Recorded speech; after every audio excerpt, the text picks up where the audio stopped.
Chapter 18. 1 Samuel chapter 18. As you're turning over there, I want to thank you. I know many of you all have been praying for my family, for my grandfather who's still in rough health. We thought we would lose him over the weekend, and and he's still here. And I appreciate your prayers. Kyle and I both had the blessing living in small towns. We grew up with all of our grandparents around, and we still have most of them, thankfully. But for better or worse, I'm a preacher because of him. And so if you got issues with that, you can take it up with him because, prayer is an amazing thing. Doctors were looking at my mom and saying, we're not sure what to attribute any of this to. He should have died twice, and he's still laying here. And I know a lot of people have been praying, so I'm thankful for that. 1 Samuel 18. 1 Samuel 18. We will get into that tonight. I want to go through just briefly, give you kind of a little bit of a rundown. We started in this last week, and we just didn't get as far as we didn't get all the way through it because there's just a lot here, a lot of great stuff. I think I had many of you message me this week and just comment on 1 Samuel 18, 1 Samuel 19. There's a lot here, a lot for us to pull from even thousands of years later, right? And again, we'll look at the first 4 verses. David and Jonathan have this beautiful covenant friendship. And I think there's something to be said. There's probably a lesson unto itself on the relationships that we choose, right? Many of you all know Dale Jenkins. Dale Jenkins does a series of lessons that something along the lines of, every David needs a Jonathan, every Paul needs a Timothy. There's these kind of correlation relationships that we have throughout the Bible, and one of them is Jonathan and David, these friendships that are more than that, right? David's fame is growing. Remember, he meets with Saul after he kills Goliath. We looked at more of a profile of Saul than anything, right? Wanted to possess David because things are rapidly going downhill for Saul for a lot of reasons, chief of which is God and the Spirit of the Lord has left Saul, right? David is the pick, even though he won't become king for a while. And so David and Jonathan, the scripture says that their souls are knit together, which is just a beautiful piece of imagery there. They're these bold, faithful men of action, right? But Jonathan, again, is the crown prince. He is the next in line, even though the monarchy, theocracy, however you want to look at this, is still so new. But everyone would have known that Jonathan was going to be the guy. David's a shepherd, right? He is the opposite of that in many ways. They have this friendship. Jonathan surrenders, right? Gives David his robe in verse 4, his armor and his weapons.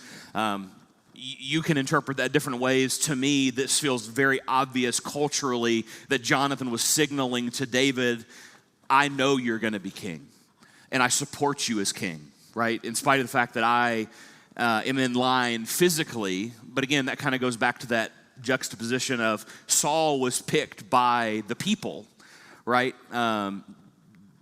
But David is God's pick. And so even by Jonathan surrendering to David is really a submission to God, as we see David's humility in this.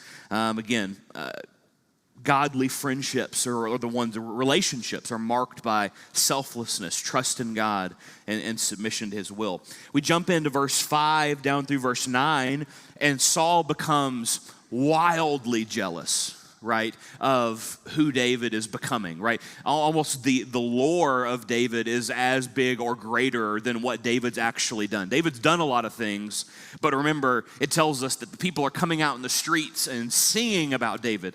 Some of this almost certainly is hyperbole. I mean, it's how every good story, myth, fable, now this is not myth or fable, this really did happen, but every story to some degree is exaggerated, certainly when it tells us it's being sung and passed around by oral retelling, right? There's only so much that you can really hold in terms of fact. And so Saul is just going nuts that David is becoming the guy, right? David is being wise in the way that he is handling all of this, but Saul's insecurities are coming out more and more and more, and I think he constantly is thinking back to chapter 15 when God is reminding him, like, I've rejected you as king, right? You had your time, and now no longer again.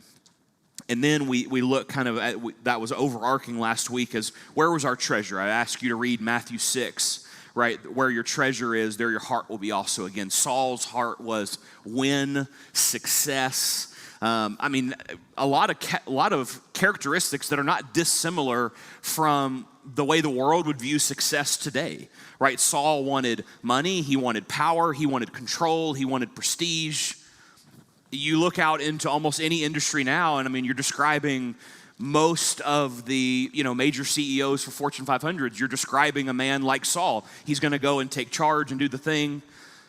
And then you've got somebody like David who is going to become that in all the best ways, right? He is going to succeed. He is going to strengthen Israel, but he's going to do it for a completely different reason, and God's going to be behind him in this, right? Okay, so we jump into verse 10. Let's read this together, because if you remember, I kind of ended you with a little bit of a cliffhanger as to what was happening. Let's back up just 2 verses. Saul was very angry, verse 8. And his saying displeased him. He said, they have ascribed to David. Again, that kind of gives us an indication that this is, some of it is it's based on true fact, but again, this is all retelling, right? They're ascribing to David 10,000s, and to me, they've only ascribed thousands. And what more can he have but the kingdom?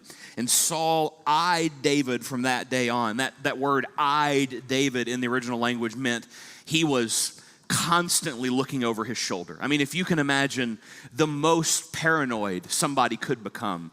And in some ways, you empathize with Saul, right? He knows, at least to some degree, that anybody would want to be king. Every king is paranoid to a degree at that time.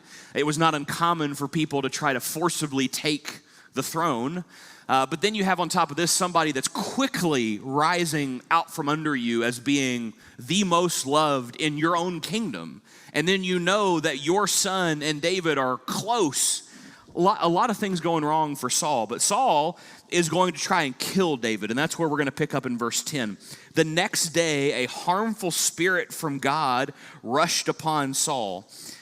And he raved within his house while David was playing the lyre. And as he did, day by day, Saul had his spear in his hand. Let's go to verse 11. And Saul hurled the spear, for he thought, I will pin David to the wall. But David evaded him twice. All right, let's kind of break this down line by line here. The ESV has a line, a harmful spirit. Your Bible might also say a distressing spirit. Because remember, at this point, the Spirit of God has left Saul. And if you go in the original language there, that's kind of a weird way to phrase that. The distressing spirit, we go back to verse 6 or chapter 16. Again, was mentioned there that it was permitted by God when the Spirit of the Lord departed.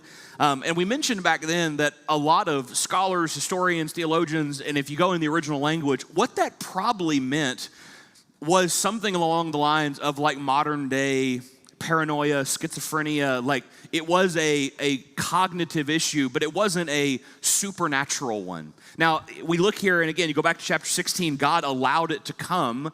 But that's not really the same as God sending it, right? This is probably what was in Saul's mind all along. But again, as he was being blessed by God, he had the Spirit of the Lord, and he was able to set that aside. Now, this is all inference, but we're trying to make sense of exactly what that means.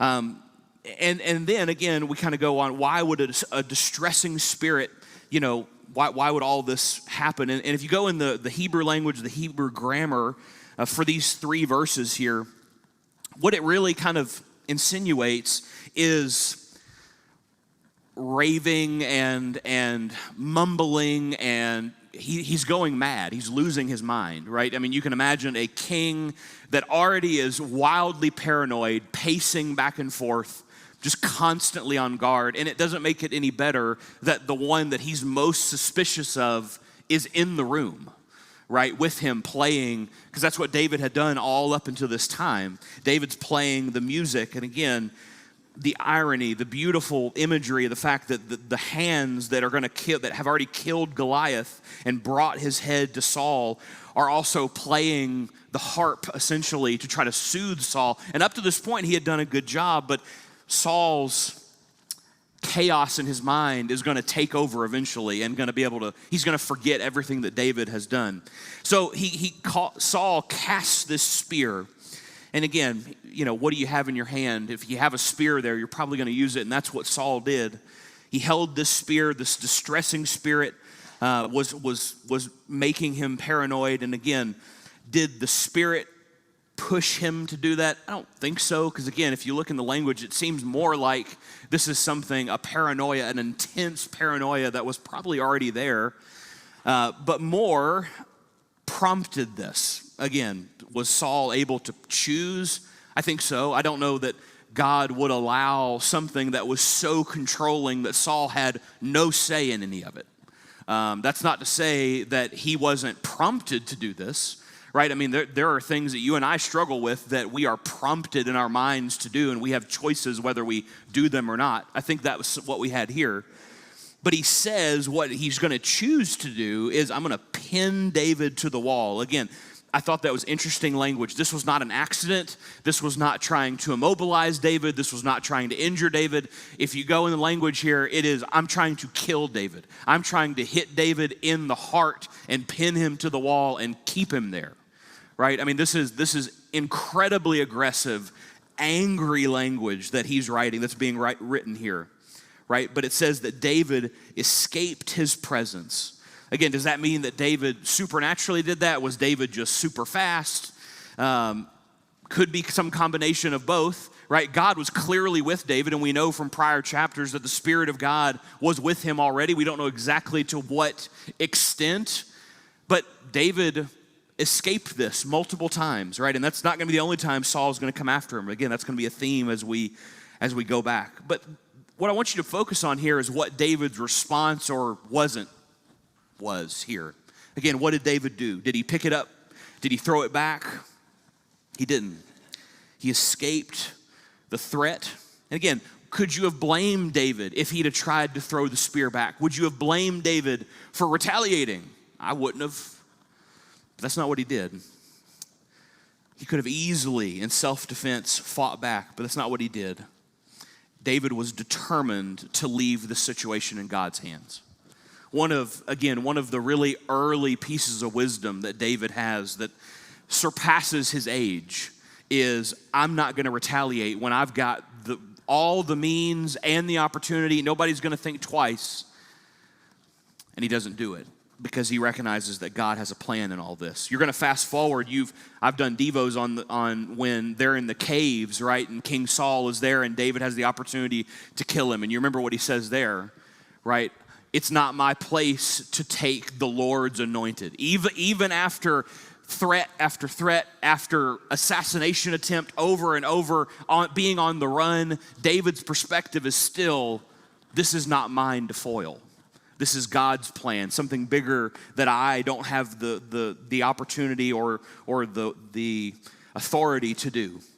Again, David is saying, Saul's on the throne, and I know that I'm going to be the next king. I trust that God's already told me that, but it's not my place to hurry that.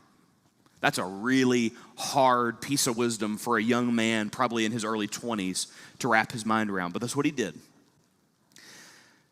Again, we look at the submission of David, and that's what I've written in all the margins of my Bible, certainly starting in about verse 10 on, but this chapter 18, chapter 19 deals heavily with submission when it's not easy, right? It's easy to say, oh, I'll submit when things are aligning, right, and everything's coming up Keaton, right? That's easy to submit to God's plan when it's all going right, but when everything falls apart, where does our submission lie or not? David's a good example of, he continues to stay the course. All right, let's look in verse 12. Now Saul was afraid of David because the Lord was with him, but had departed from Saul. Interesting how Saul knows that. I don't know. Again, I think part of it is he knows things are different. He can speak to half the equation. Right, he knows that things are different personally, right? You have to think that feels different for Saul. Exactly how, I don't know. But I'm curious, we don't know the answer, I don't have the answer, but how he was exactly aware of David receiving that. Again, we'll keep reading. But so Saul removed him from his presence and made him a commander of 1,000. And he went out and he came in before the people. And David had success in all his undertakings, for the Lord was with him. And when Saul saw that he had great success, he stood in fearful awe of him. What a great line. I hope you'll underline that. In all Israel and Judah loved David, for he went out and he came in before them. That phrase in the midst of, again, Saul is looking at this as a negative, right? He is looking at David and thinking, I don't know what to do. I am stunned, right? I have shifted David around all throughout the kingdom. He's a young man. Why is he succeeding with my generals and in my army with men 3 times his age that have all this more experience? How is David still succeeding? But he stood in fearful awe, and that's a challenge, I think, for all of us. But David had success everywhere that he went, and all of Israel loved him. Again, by all outward appearances, Saul is still in control, right? He's king. But Saul was on the throne. Saul has the army. Saul has the spears. But isn't it interesting that Saul is afraid of David? Saul has every check mark in his corner, every advantage. But because God is with David, this child, he looks at him and says, I'm afraid of what that could become, right? That is still not for us to fear, but if you ever question, is God capable? Is God still here? Can God act? Can God make a difference? Look at David. I mean, again, obstacle after obstacle after obstacle was removed. David continued to thrive in an environment that none of us would want to be in. But he is in and continues to do well. Again, elevates him in his army. Again, Saul's desire, I don't think, was to necessarily bless David, right? Because if you go in the original language here, the ESV has the let me reread this. He removed from her presence and made him a commander of 1,000. Your Bible also might say captain of 1,000. The insinuation there is that David is put in charge of an army, but not at a position that's so high that he's out of battle. What Saul really did is put him at the front lines. You know, and again, the irony of what David's going to do not that long, we're going to think to Bathsheba with Uriah. He's going to basically do the same thing. He's going to send Uriah to the very front and pull everybody back, and Uriah is going to die. That's essentially what I think Saul's trying to do here. I just cannot fathom a world, and again, the language, the grammar doesn't point us to this, that Saul is, so overcome with fear and jealousy and anger that he's going to just promote David and try to bless him in all these ways. Seems really out of character for Saul. Seems way more likely, let me go put you on the front lines so that in a perfect world, you'll just die. But you'll die in a way that it doesn't seem like I killed you, right? I'm trying to promote you. I'm trying to bless you. But if you were to just not be around, that would be great, right? I think that's essentially what's happening here. But David, all the while, and that's just the beauty of David. Joseph does this. I mean, we've got lots of examples, but Satan throws a curveball, right, in the form of Saul, but they throw this curveball, and David, 14 and 15, had success in everything that he did, right? Again, there's a powerful lesson probably in there that we don't have time to flesh out, but you and I don't control the curveballs that are thrown our way.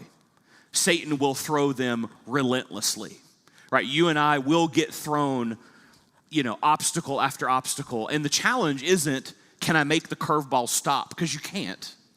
The challenge becomes, what is my response to it, right? David is a prime example of when you stay faithful, God stays faithful back, right? That doesn't always mean that things turn out perfectly. Right? That doesn't mean that God's a genie that just snaps his fingers and everything's kosher and good. But it does mean that being faithful to God when it isn't easy pays dividends, if not on this side of eternity, on the other. right? God is going to stay faithful to David because he stays faithful to him. And all of Israel and Judah loved David. He became so popular. That phrase, because he went out and came in, was pointing really to his military career, right? He performed successful operations. He was a man of the people. Again, God's hand of success was not just political, but gave David a real resume that people are going to grab a hold to. He is going to succeed over and over again, and he behaved wisely. All right, let's keep reading, 17 through 19. Oh, heavens, we'll get through this. Okay. Saul said to David, "Here is my elder daughter, Merab, and I will give her to you as a wife. Only be valiant for me and fight the Lord's battles." For Saul thought, "Let not my hand be against him, but the hand of the Philistines be against him." That's the other reason that I really think, if you go back a couple verses, the promoting him to commander, captain. Again, this was Saul's thought already. Right, he's going to try to kill him multiple ways. If I can't physically kill him, maybe the job will kill him. If not that, here in a minute, he's going to ask for a dowry to get the daughters, and the dowry is going to be hundreds of Philistines. A price that nobody would have had to pay. Now, I'm going to go ahead and tell you, David pays it, right? David gets it. David brings an army, not really even an army, a very small group of people, and they go slaughter the Philistines. But again, that's what Saul's mindset is. I've got to get rid of David at all costs. If I can't possess him, he's got to go. Right? Like every good movie villain, if I can't have it, nobody can. That's Saul's mentality here. So he sets a trap, right, for David. Okay. David said to Saul, "Who am I? And who are my relatives? My father's clan in Israel, and I should be son-in-law to the king."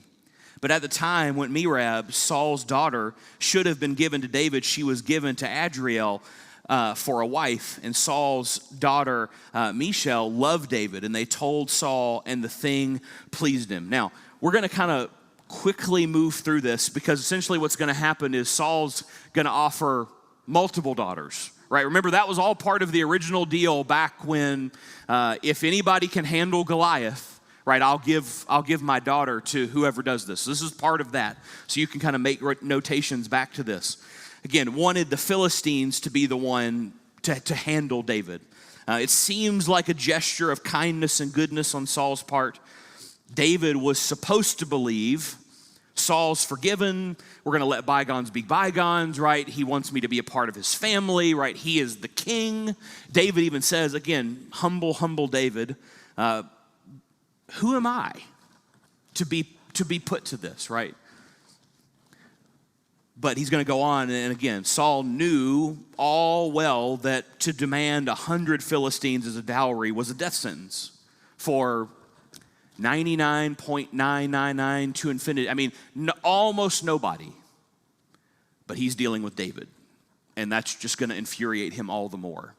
Right? And so we're going to kind of quickly run down through this. Who am I shows this humility that David has. Again, so at the time, Merab, Saul's daughter, should be given to David, but was given to somebody else. So David was initially hesitant, and Saul kind of thought strategy here. And so he says, well, okay, this is either going to make David really angry or jealous. I'll offer another daughter. We'll see how that all shakes out. So 20 through 25, we won't read that for the sake of time, but David is in agreement to marry another daughter, right? So Michal, Saul's daughter, loved David, and they told Saul, and the thing pleased him. So Saul said, I'll give her to him, and she may be a snare to him, that the hand of the Philistines may be against him. So again, we jump down through this, and again, he's gonna say, bring me Philistines, right? And that's gonna be the dowry for this marriage. Something nobody should be able to do. Specifically, it says 100 foreskins of Philistines. Again, going back to who they are. Remember, that kind of points us back to the way David phrased it the first time, right? Who is this person, talking about Goliath, who is this Philistine that is making a mockery of my God, right? Who is this person that isn't of the faith of Israel, right? That's what and so Saul's going to kind of continue with that language there. Let's jump down to 26 for the sake of time. Read 20 through 25 at home. While it's such a good story, like a lot of Old Testament stories are, it reads almost like a soap opera and sometimes. But 26 and 27. Then the servants told David these words, and it pleased David well to be the king's son-in-law. What the words were was, hey, you got to go kill a bunch of Philistines to allow this to happen. Before the time had expired. Now notice 27. David arose and went along with his men and killed 200 of the Philistines. And David brought their foreskins, which were given in full number to the king, and he might become the king's son-in-law. And Saul gave him his daughter as a wife. Again, David, as best as we can tell it, really still doesn't see the trap here, right? He's saying, great, right? I get to be a part of the family, right? Saul is going to be father-in-law. That's awesome. I'm going to marry one of his daughters. Again, he's humble in all of this. Who am I to get this? But he went and he did it. And he killed 200 of the Philistines. Again, David answered the manipulation of Saul by taking control. And this is, again, where God's blessing happens. I mean, a task that he shouldn't be able to do. I mean, some of David's life almost seems like the Herculean trials. I mean, that David is going to continue. He kills Goliath, then he, not single-handedly, but with a small remnant, goes out and kills 200 more. Now again, remember, Jonathan did something similar just a few chapters back, so connects them there. 28 through 30 is going to be the end, and we'll wrap up tonight. David's, his popularity continues to grow, right? When Saul saw and knew that the Lord was with David and that Saul's daughter loved him, Saul was even more afraid of David. And so Saul and David's enemy was David's enemy continually. Then the commanders of the Philistines came out to battle, and as often as they came out, David, notice this, had more success than all the servants of Saul, so that his name was highly esteemed. David, again, puts his nose down and continues to grow in favor with the